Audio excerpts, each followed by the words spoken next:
Mesdames et messieurs, la cérémonie va débuter. Nous nous retrouvons aujourd'hui pour honorer la mémoire des 44 enfants et 7 adultes raflés il y a 82 ans, le 6 avril 1944, raflés par les nazis pour être déportés et assassinés parce que nés juifs. Ce geste de mémoire, nous le perpétuons chaque année depuis 80 ans, depuis la première cérémonie du souvenir qui s'est tenue ici, le 7 avril 1946. Si cette première cérémonie a pu se tenir dès 1946, si le souvenir des enfants d'Isieux ne se sont jamais estompés dans nos mémoires, c'est en grande partie grâce à l'engagement inlassable de Madame Sabine Zlatin, laquelle nous a quittés en 1996. Il y aura donc 30 ans cette année. Pour débuter cette cérémonie, j'invite à me rejoindre Monsieur Thierry Philippe, président de la Maison d'Isieux.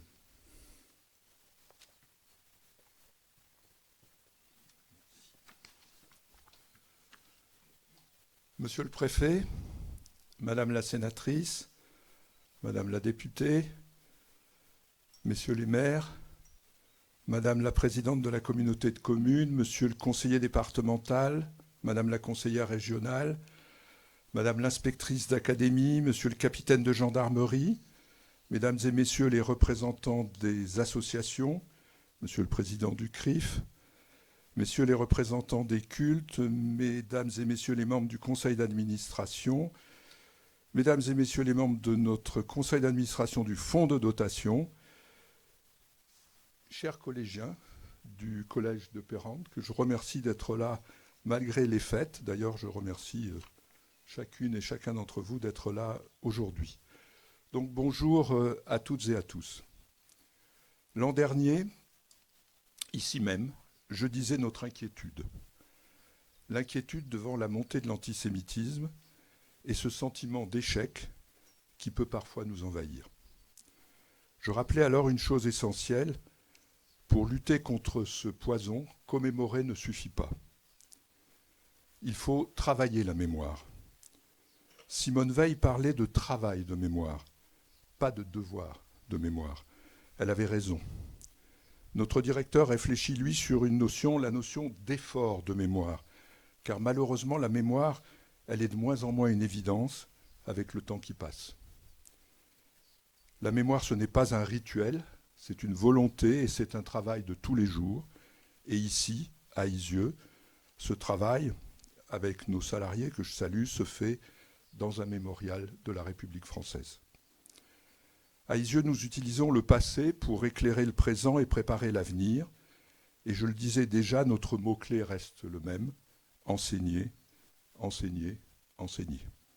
Tout part de là, tout part de la transmission. J'avais dit aussi qu'il fallait nommer les crimes, dire crime de guerre, dire crime contre l'humanité. Et j'avais, sans le vouloir, déclenché une polémique en m'exprimant sur le qualificatif de génocide pour Gaza. Face à ces tensions, nous n'avons pas reculé. Nous avons travaillé. 2 groupes de réflexion ont été constitués dans notre conseil d'administration. Le premier portait sur le cadre juridique. La conclusion en est simple: nous ne sommes pas des juristes. Quand il y a un jugement, comme au procès Barbie, il y a 28 ans, nous utilisons les mots de la justice, c'est-à-dire crime contre l'humanité. Quand il n'y a pas de jugement, ce n'est pas à nous de qualifier, comme je l'avais fait l'an dernier. Le second groupe de travail de notre conseil s'est penché sur ce que nous disent nos visiteurs, surtout les scolaires, dans le contexte actuel du Moyen-Orient. Et nous avons été frappés par une chose. Les jeunes ne viennent pas ici pour parler du Moyen-Orient. Ils parlent de la France, ils parlent de la République, ils parlent des discriminations qu'ils voient aujourd'hui, Ils parlent des enfants réfugiés dans leur classe, et finalement, ils parlent de ce qu'ils vivent, eux, aujourd'hui. Et ils font la différence. Ils distinguent les époques, les contextes, ils ne mélangent pas tout, et c'est à mes yeux une vraie leçon de mesure et d'intelligence qui doit nous inspirer tous. Cette année encore, notre mémorial parlera des procès. Bien sûr du procès Barbie, bien sûr du télégramme revendiquant la rafle d'Isieux déjà citée à Nuremberg, et nous rappellerons aussi que cette année marque, sans employer le mot célébré, marque les 80 ans de la fin du procès de Nuremberg. Nuremberg, c'est la naissance du droit international moderne, la responsabilité pénale des dirigeants, la notion de crime contre l'humanité et l'idée qu'il existe des limites supérieures aux États. Je veux aussi le dire en tant que médecin, le procès des médecins nazis à Nuremberg a donné naissance au Code de Nuremberg, qui est le point de départ de l'éthique médicale moderne et du consentement éclairé. Oui, Nuremberg fut une justice de vainqueur. Oui, l'oubli de Katyn est une faute historique. Mais malgré ses limites, Nuremberg a ouvert une voie, celle de la justice internationale dont nous mesurons aujourd'hui à quel point elle est nécessaire. Revenons à ce qui se passe chez nous. Depuis le 7 octobre, l'antisémitisme explose en France. C'est inacceptable. Les Français juifs sont blessés. Et je le vois chaque jour, ici, la blessure est toujours à vif. La République doit répondre et rappeler une chose très simple, rien, absolument rien de ce qui se passe au Moyen-Orient ne peut justifier l'antisémitisme. On peut critiquer un gouvernement, on doit dire ici à Isieux qu'un enfant est un enfant, que ceux de Gaza, d'Iran, du Liban sont aussi des enfants martyrs, mais cette évidence n'a rien à voir avec un peuple, rien à voir avec un pays qui a élu un gouvernement démocratiquement. Et je le redis, si on peut critiquer un gouvernement, s'opposer à sa politique, il est insensé d'associer à ce gouvernement l'ensemble des Israéliens, d'une part, et l'ensemble des Juifs, d'autre part, au risque de reproduire des réflexes antisémites les plus abjects et les plus dangereux. Les chiffres sont pourtant clairs. Les actes antisémites ont augmenté dès le 8 octobre, avant toute offensive terrestre de l'armée d'Israël. Comme si l'attaque du Hamas avait soudain donné le droit d'attaquer des Juifs ici en France et partout dans le monde.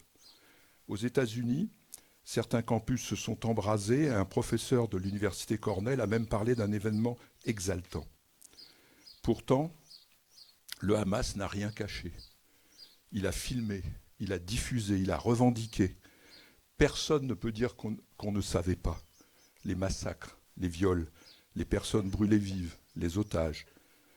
Céline Bardet, juriste spécialiste des crimes de guerre, qui documente les violences sexuelles de guerre partout dans le monde, le dit clairement. Jamais ces preuves n'ont été contestées nulle part, sauf pour le 7 octobre. Et pourtant, pendant 36 heures, il y a eu des violences sexuelles préméditées, organisées, indiscutables. À Lyon, récemment, Céline Bardet a eu le courage de dire publiquement, et je cite de mémoire, « Les féministes, ça suffit. Arrêtez votre indignation sélective. Votre silence est la forme la plus abjecte de l'antisémitisme. » Je n'ai rien à ajouter. Je ne dirai rien non plus de ce qui s'est passé cette année dans nos universités, ici, à Lyon et dans notre région. Je ne rappellerai pas non plus l'accueil de la présidente de l'Assemblée nationale l'an dernier à Lyon, mais je dirai ceci. Ce qui se passe dans nos universités est grave. Une situation qui doit nous interroger, mais qui ne doit pas nous décourager.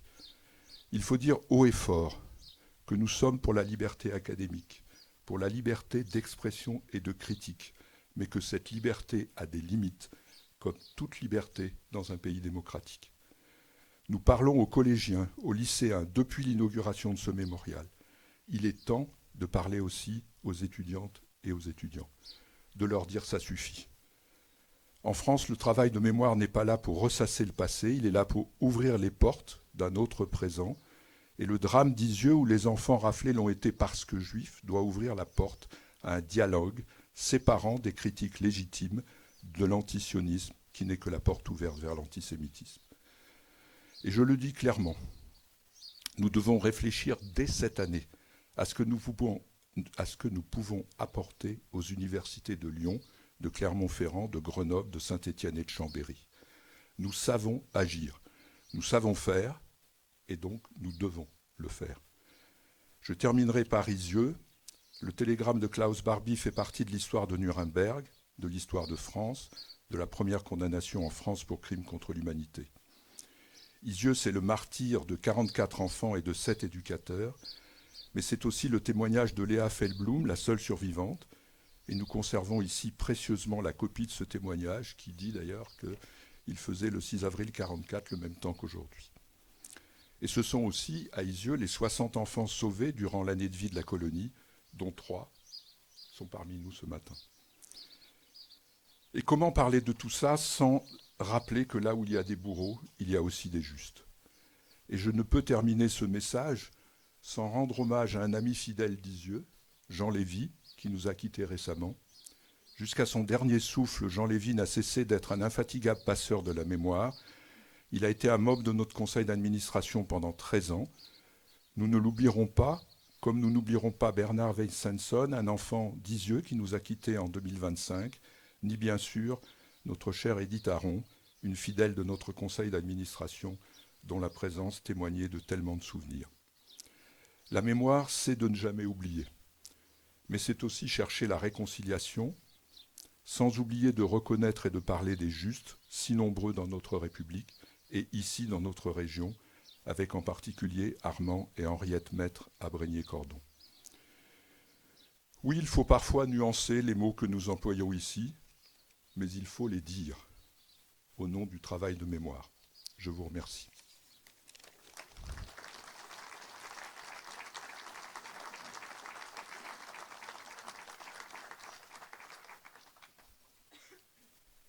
La parole est à présent à M. Louis-Xavier Thirot, préfet de l'Ain.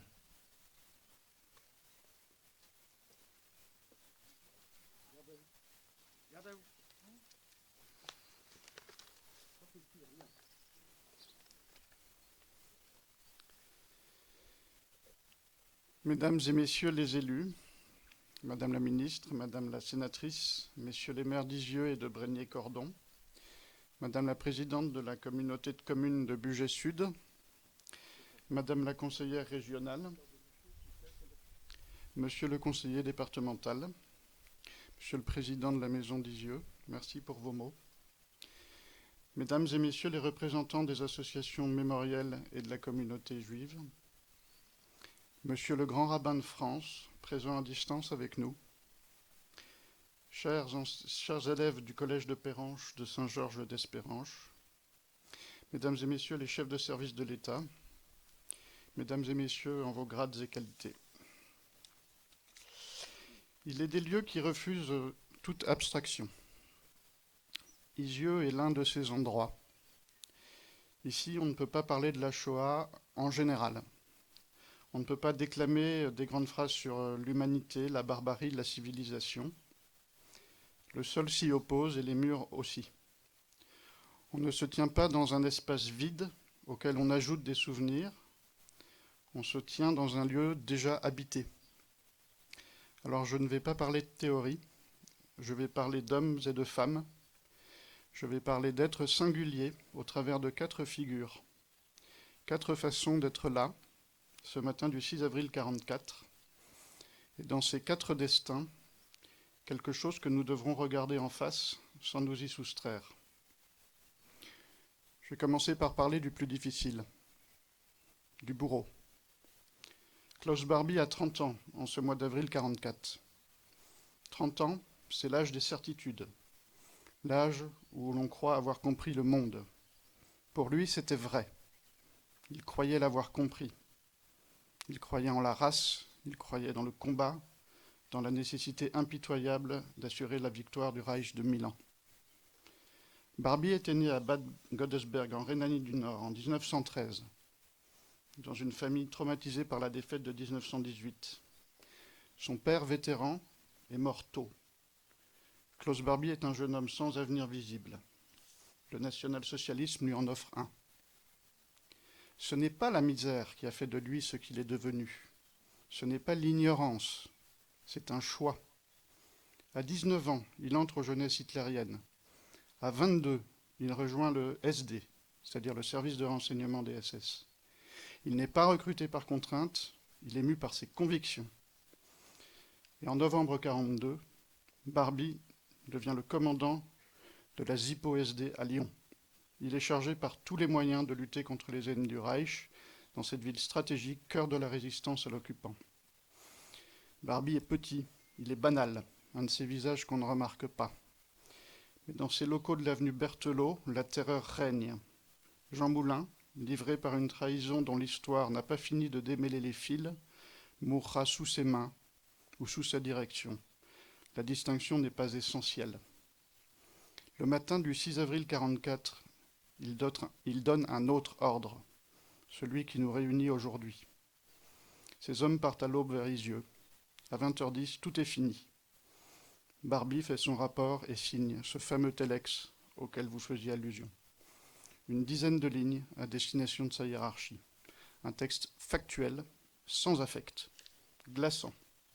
Ce n'est pas de la folie, ce n'est pas de l'inconscience, c'est de la cohérence.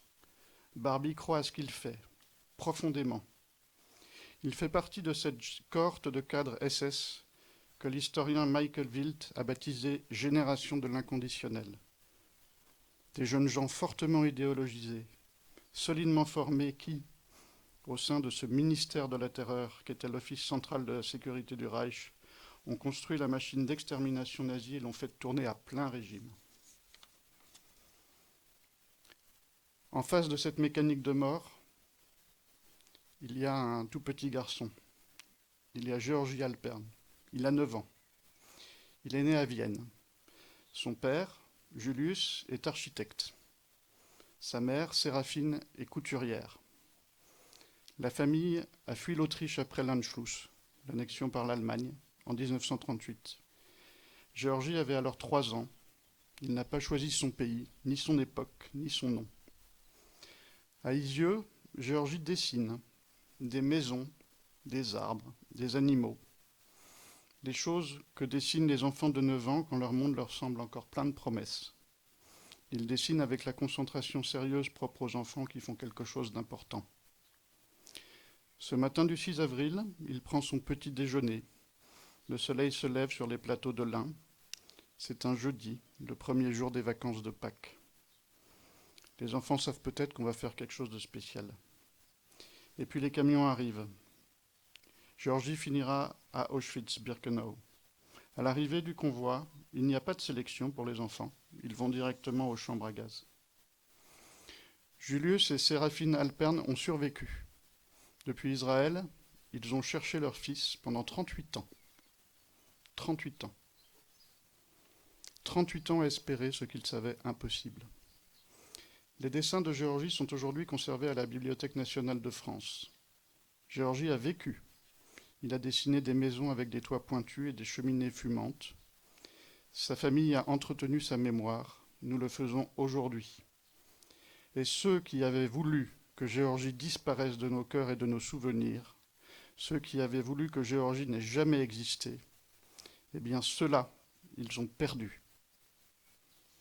La troisième figure à honorer est évidemment Sabine. Sabine Zlatin n'est pas ici ce matin du 6 avril 1944. Elle est retournée dans l'Hérault à Montpellier, où elle est allée chercher des autorisations, des papiers, des protections supplémentaires. Elle avait pressenti le danger, elle avait alerté, elle avait forcé des portes. Sabine Zlatin est née à Varsovie en 1907. Elle est infirmière. Elle a fui la Pologne, puis la Belgique, puis le nord de la France. Elle a fini, après bien des pérégrinations, à arriver ici, dans l'Ain, et à recréer cette maison de vacances pour enfants avec son mari Myriam en 1943. Elle voulait une maison pour des enfants juifs dont les parents étaient morts, déportés, disparus, ou qui cherchaient simplement à mettre leurs enfants à l'abri. Elle savait à quoi elle s'exposait, elle le savait mieux que personne, elle avait vu assez de choses pour ne se faire aucune illusion. Et pourtant elle a agi. C'est cela le courage. Pas l'ignorance du danger, mais sa pleine connaissance et l'action malgré tout.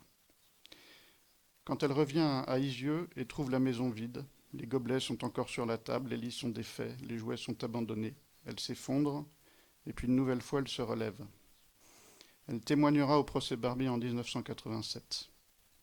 Sa voix ne tremblera pas. Elle dit les noms, un par un. Elle dit les visages, elle dit les rires. Elle est morte à 89 ans. Elle avait passé sa vie à faire en sorte que ses enfants ne soient pas oubliés. On parle souvent dans telles circonstances d'une lutte contre l'oubli. C'est inexact. La lutte de Sabine Zlatin n'était pas contre l'oubli, c'était une lutte pour la vie. La dernière figure est celle de Pierre Marcel. Pierre Marcel Wilzer, né en 1910 à Sarreguemines et sous-préfet de Belay depuis 1942. Il sait que la colonie d'Isieux existe. Il sait qui elle abrite. Il sait le risque que courent les enfants. Dans la France de 1943, sous l'occupation, savoir cela et se taire, c'est déjà faire un choix. Il couvre, il protège, il interpose l'épaisseur de son corps administratif, de son tampon, de sa signature, entre les enfants et la machine qui les cherche. Il n'est pas un aérodromant, il n'a pas pris le maquis, il n'a pas sabordé de train.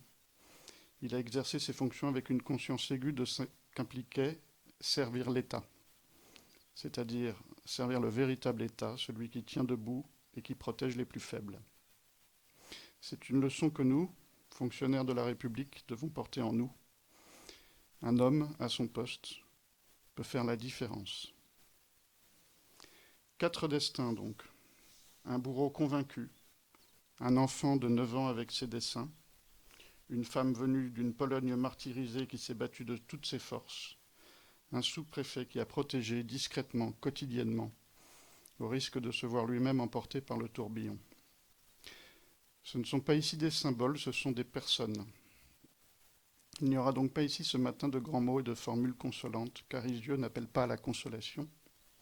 Isieux appelle à la lucidité. La lucidité sur ce que les hommes sont capables de faire dans un sens comme dans l'autre. Barbie, Sabine et Pierre Marcel ont coexisté dans le même monde. C'était la même humanité. Ce qui les sépare, ce n'est pas la nature, c'est un choix. Au nom d'une prétendue loi du sang, qui désignait le juif comme un parasite, le premier a fait le choix d'assassiner avec froideur et méthode des enfants qui avaient l'immense étendue de leur vie à déployer. N'oublions pas, au demeurant, que l'antisémitisme est loin d'être éteint. Et vous savez tous ici à quoi et à qui je fais référence. Les deux autres, à l'inverse, ont tout tenté pour soustraire ces victimes impuissantes au sort qui les attendait. Ils en ont sauvé 60 autres, que je salue avec respect au passage. Ils n'ont pas agi en vain, car ils ont gagné des mois, des semaines, des jours, des heures. Ils n'ont pas agi en vain, car il nous reste le sourire de Géorgie. Comme le disent les rabbins depuis 2000 ans, l'Echaïm, à la vie. Vive la République et vive la France.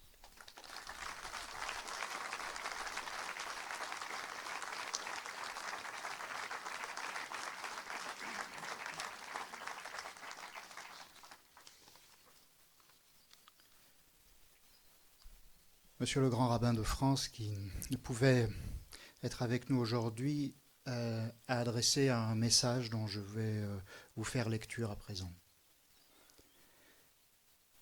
Chers amis, nous sommes réunis aujourd'hui dans le recueillement et la gravité pour honorer la mémoire des 44 enfants et des 7 éducateurs arrêtés à Isieux au matin du 6 avril 1944, arrachés à leur refuge, puis livrés à la déportation et à la mort.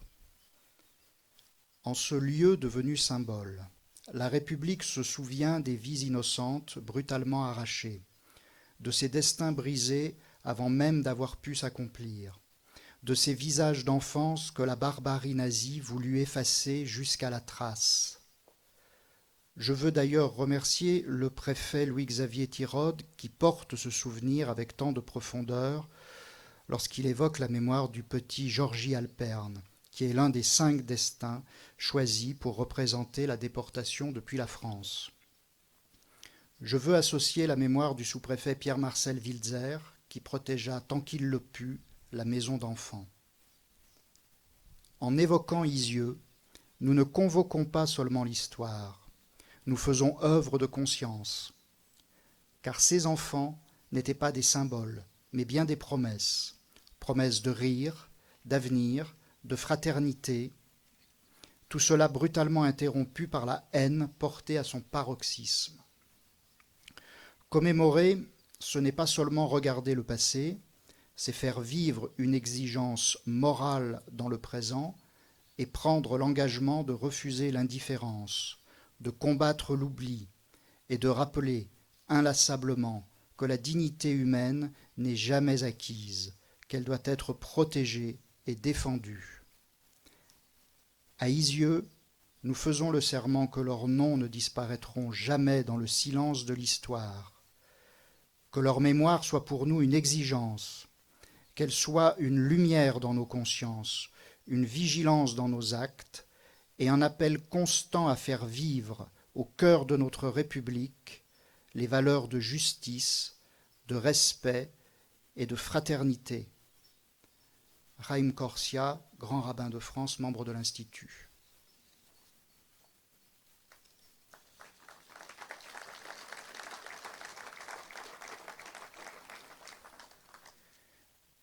Je vais à présent laisser la parole aux élèves du collège de Pérange, de Saint-Georges d'Espérange, qui ont mené, encadré par leur professeur l'année dernière, un très grand projet, et un projet de mémoire qui est passé par Isieux.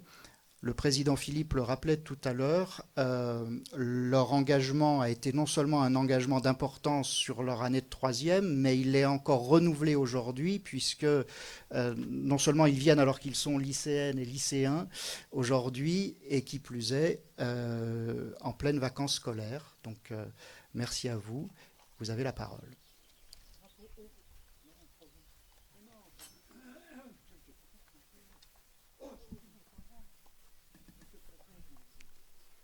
Bonjour, nous sommes les anciens élèves de la 3e 2 du collège de Pérange de Saint-Georges d'Espérange. L'année dernière, nous avons participé au projet intitulé « Des enfants dans la Shoah », organisé par nos professeurs, M. Sirug et Mme Champaillet. Ce projet consistait à honorer la mémoire des enfants et des adultes en suivant leur parcours. Isieux, Montluc, Drancy, Bobigny et Auschwitz. En ce jour de commémoration, Corentin, Abigail, Marion, Elsa, Julia, Marilou, sommes ici pour retracer ces différentes étapes et vous faire partager ce que nous avons vécu, ressenti, réalisé lors de ce projet inoubliable. Je laisse la parole à Elsa qui va lire un extrait de son carnet de voyage, écrit après notre visite à Isieux. Isieux, comme une bulle au milieu du chaos. Un refuge pour plus d'une centaine d'enfants. Des enfants aux noms curieux, comme Gerenstein ou Alon Brenner. Des enfants étrangers et juifs. Parce qu'ici on est juif, mais ici, on ne le dit pas, à personne. Ce matin-là, 44 enfants. La cloche sonne et on court avec déjà le goût de la marmelade nous chatouillant les papilles. Mais ce matin-là, tout prend fin. Pourquoi ici? Pourquoi maintenant? Pourquoi eux? On ne sait pas. Alors on ne peut que dire adieu. Adieu le bon temps, les rires, adieu l'espoir, les rêves d'avenir, et adieu la vie. Adieu à l'insouciance de l'enfance.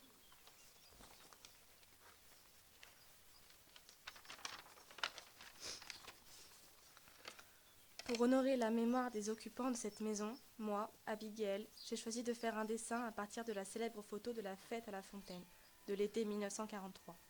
Je l'ai dessiné de façon enfantine pour rappeler que ce n'étaient seulement que des enfants autrefois heureux.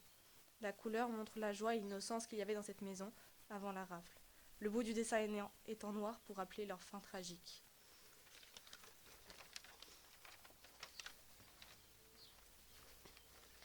Lors du projet, nous devions imaginer ce que pensaient, ressentaient les personnes enfermées à Montluc et ce qu'ils auraient pu écrire à ce moment-là. Moi, Julia, j'ai eu envie de faire parler Léa à travers ce poème. Chère Sabine, avant de partir pour une destination inconnue, voici quelques mots pour te dire Montluc et l'état de mon cœur. Pensée d'une nuit. Montluc est le lieu dont il faut que je te parle, endroit si terrifiant où il manque de tout. Les enfants angoissés par une issue fatale, dans ce lieu je me sens perdue et tout est flou. Montluc, une nuit, une fois, mais jamais plus. Ici, les rires sont remplacés par des pleurs, L'amour et la joie sont remplacés par la peur, et remplacés, mon espoir ne reviendra plus.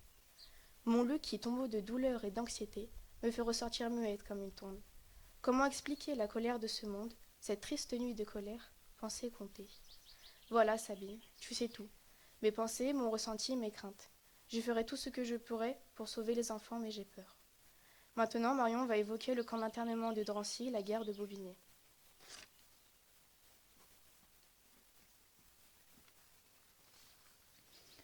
Les enfants d'Isieux sont arrivés à Drancy le 8 avril 1944. Le camp de Drancy est un bâtiment en U situé au nord-est de Paris. Lors de la Seconde Guerre mondiale, le camp a servi à interner des Juifs arrêtés pour ensuite les envoyer dans des camps de concentration et d'extermination. Aujourd'hui, il n'a pas été détruit et est habité. Lorsque nous y sommes allés, nous sommes restés à l'extérieur pour l'observer. Dans la cour, une statue et un wagon se dressent en tant que mémorial, mais aussi comme lieu de recueillement. Tout cela pour se rappeler de tout ce qui s'est passé il y a plus de 80 ans. Les gens partaient en déportation depuis la gare de Bobigny. Lorsque nous l'avons visité, le guide nous a montré une planche de bois qui avait pour but de représenter un wagon. C'est là que nous nous sommes rendus compte de l'étroitesse de celui-ci puisque, dans les faits, il y avait une 60aine de personnes par wagon. Le 13 avril 1944, 34 des enfants d'Isieux et 4 adultes ont été déportés dans le convoi numéro 71 depuis la gare de Bobigny, qui les emmènera au camp de concentration et d'extermination d'Auschwitz-Birkenau. Corentin va lire un extrait de poème de Charlotte Delbo pour évoquer Auschwitz-Birkenau.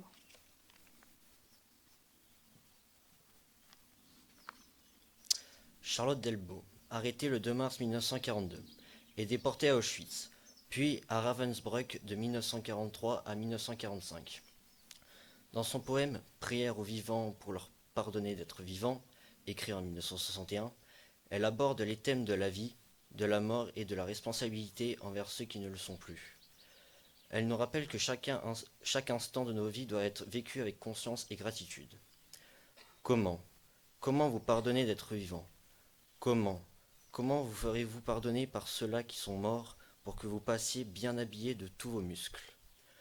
Que vous buviez aux terrasses, que vous soyez plus jeune chaque printemps, je vous en supplie, faites quelque chose, apprenez un pas, une danse, quelque chose qui vous justifie, qui vous donne le droit d'être habillé de votre peau, de votre poil, apprenez à marcher et à rire, parce que ce serait trop bête à la fin que tant soit mort et que vous viviez sans rien faire de votre vie.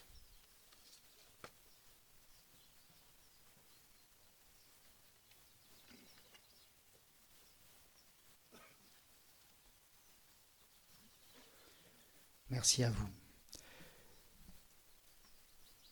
J'invite à me rejoindre un ancien enfant de la colonie, Samuel Pintel, pour la lecture du Kaddish.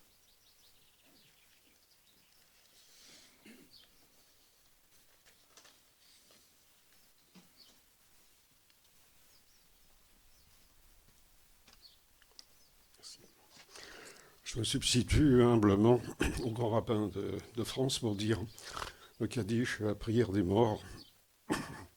Isgadal, Visgadar, Shemerabo, Beolmo Divero, Tirousé, Veyamner Malhousé, Veyasma Pourkone, Vikarev Meshine. Be'echon, Uveyomechon, Uveaye, Dekol, Beis Israël, Baragolo, Uvisman Koriv, Veiru. Amen.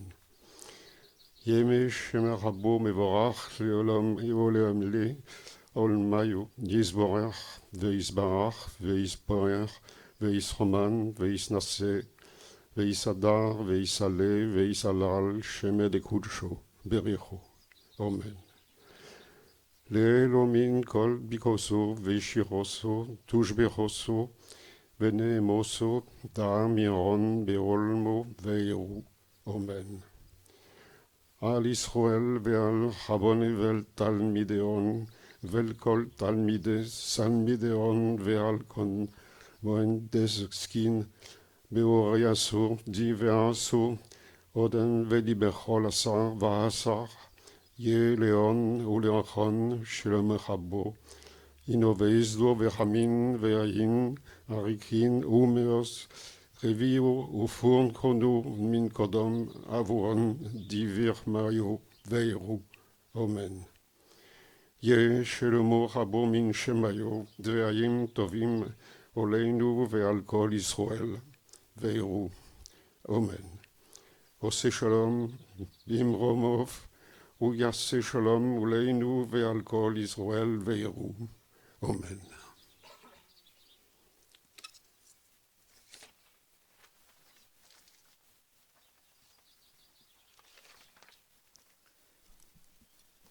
Pour lire les noms des 44 enfants et 7 adultes raflés le 6 avril 1944, je laisse la parole à nouveau aux élèves du collège de Perrenche.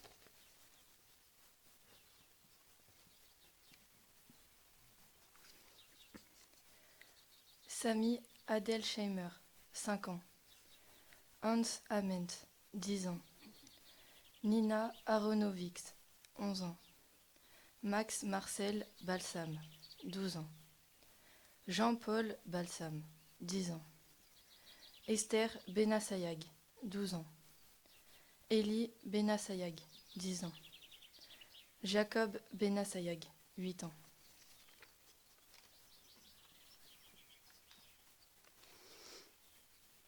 Jacques Benguigui, 12 ans. Jean-Claude Benguigui, 5 ans. Richard Benguigui, 7 ans.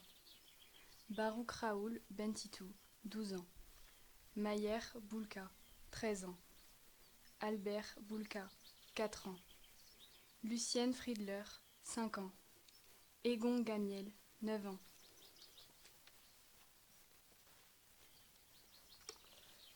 Liliane Gerenstein, 11 ans. Maurice Gerenstein, 13 ans. Henri Scheim Goldberg, 13 ans. Joseph Goldberg, 12 ans. Claudine Allonbrenner, 5 ans. Mina Allonbrenner, 8 ans. Georgie Alpern, 8 ans. Arnold Eich, 17 ans. Isidore Karjman, 10 ans. Liane Croquemal, 8 ans, 6 ans. Renan Croquemal, 8 ans. Max Leiner, 8 ans. Claude Levent-Reifmann, 10 ans. Fritz Lobmann, 15 ans. Alice Jacqueline Lusgard, 10 ans. Marcel Mermanstein, 7 ans. Paula Mermanstein, 10 ans. Theodor Reis, 16 ans. Gilles Sadowski, 8 ans. Martha Spiegel, 10 ans. Santa Spiegel, 9 ans. Sigmund Springer, 8 ans. Sarah Zucklapper, 11 ans. Hermann Tettelbaum, 10 ans. Max Tettelbaum, 12 ans.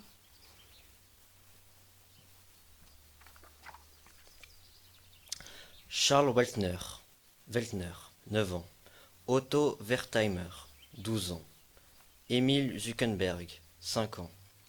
Lucie Feiger, 49 ans. Mina Friedler, 32 ans. Sarah Levan Reifmann, 36 ans. Eva Reifmann, 61 ans. Moïse Reifmann, 62 ans. Miron Zlatin, 39 ans. Léa Fay-Blum, 25 ans, seule survivante.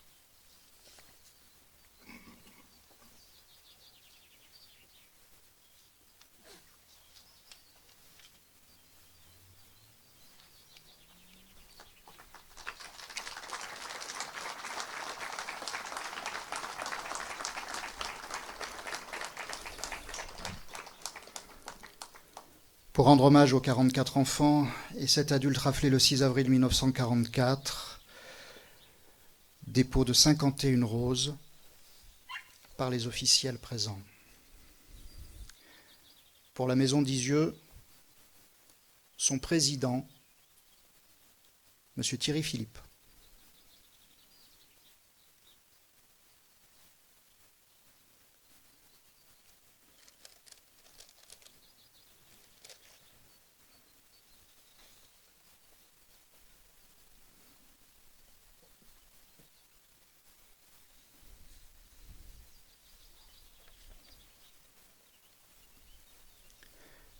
Madame Abigail Sakovitz, représentante régionale Auvergne-Rhône-Alpes de l'association Les Oubliés de la Mémoire.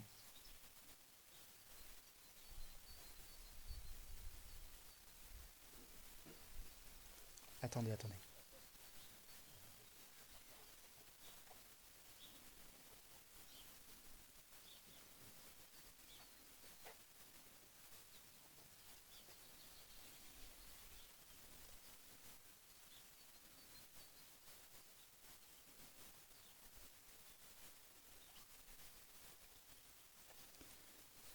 Monsieur Jean-Baptiste Zambelli, vice-président du mémorial Val-Romeleb.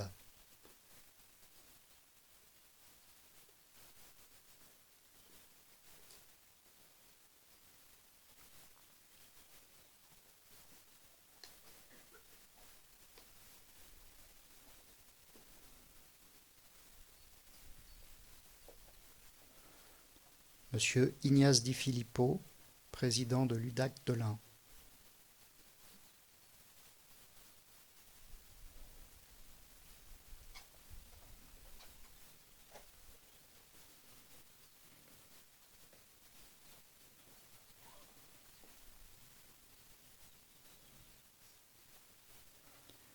Monsieur Jean-Claude Nerson, président de l'amicale d'Auschwitz-Birkenau, région Auvergne-Rhône-Alpes.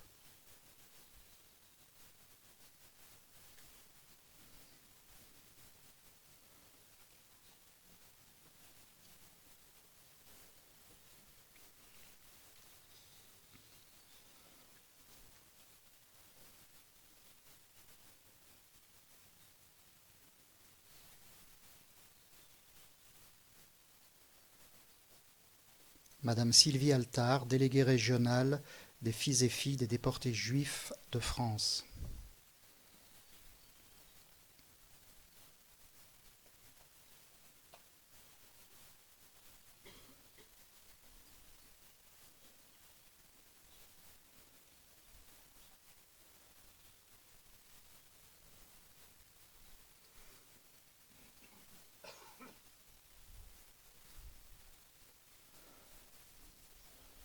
Monsieur Richard Zelmati, président du CRIF Auvergne-Rhône-Alpes.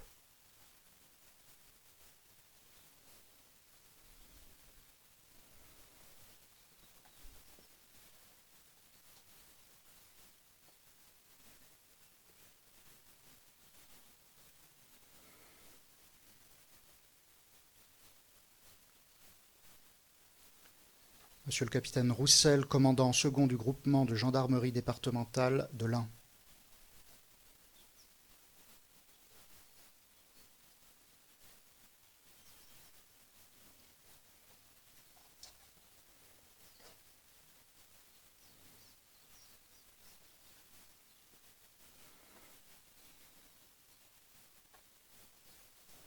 Monsieur Dimitri Laverta, maire de Belay.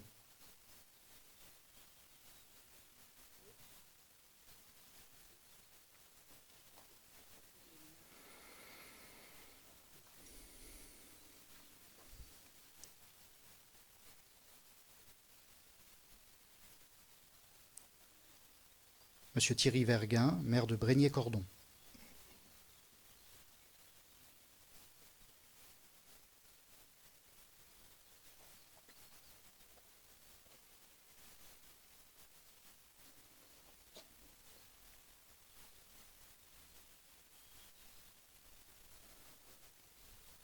Monsieur Denis Martin Barbaz, maire d'Isieux.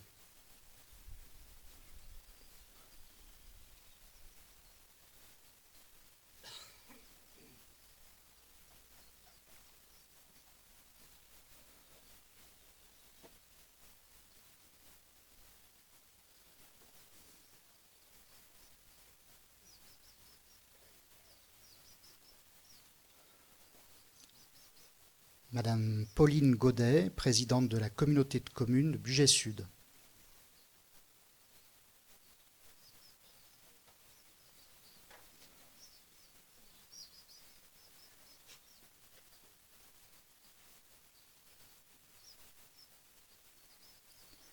Monsieur Jean-Yves Hédon, conseiller départemental, canton de Belay.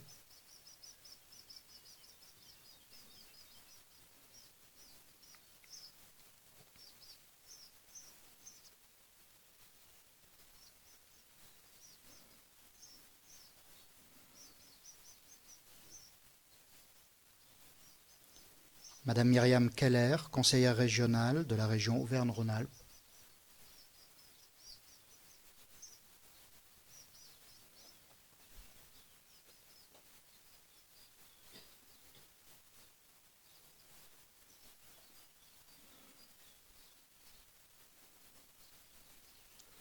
Madame Martine Petit, inspectrice d'académie, directrice académique adjointe DSDEN de l'Ain.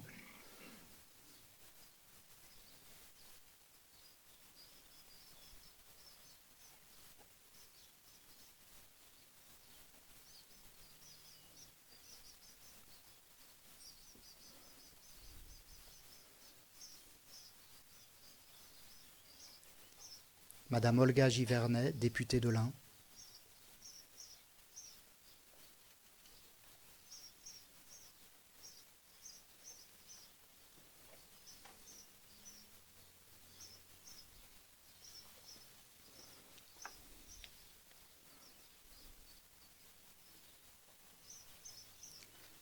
Madame Florence Blatrix-Contat, sénatrice de l'Ain.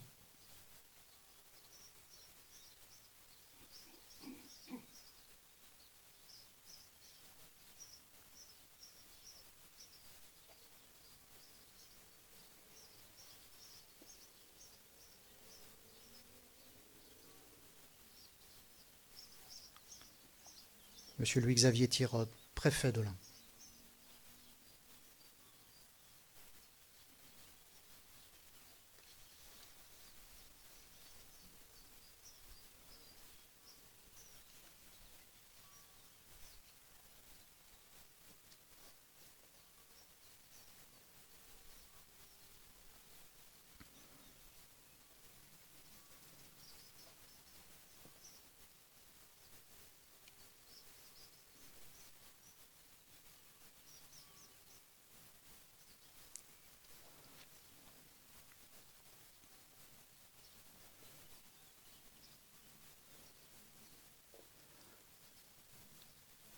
En mémoire des 51 personnes raflées ici le 6 avril 1944 et aux 50 qui ont été assassinés dans les camps nazis,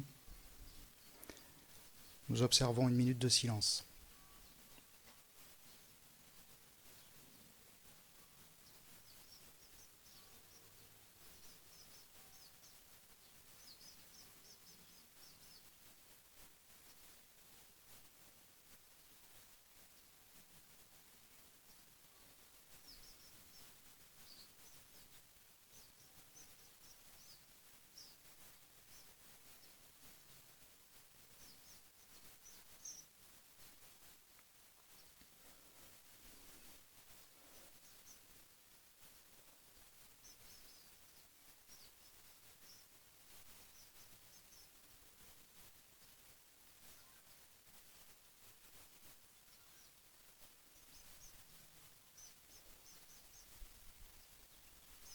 Je vous remercie.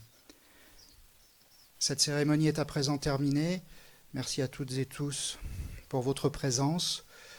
Un verre de l'amitié va être servi dans la salle Pierre-Marcel Wilzer et j'invite les autorités à saluer les porte-drapeaux.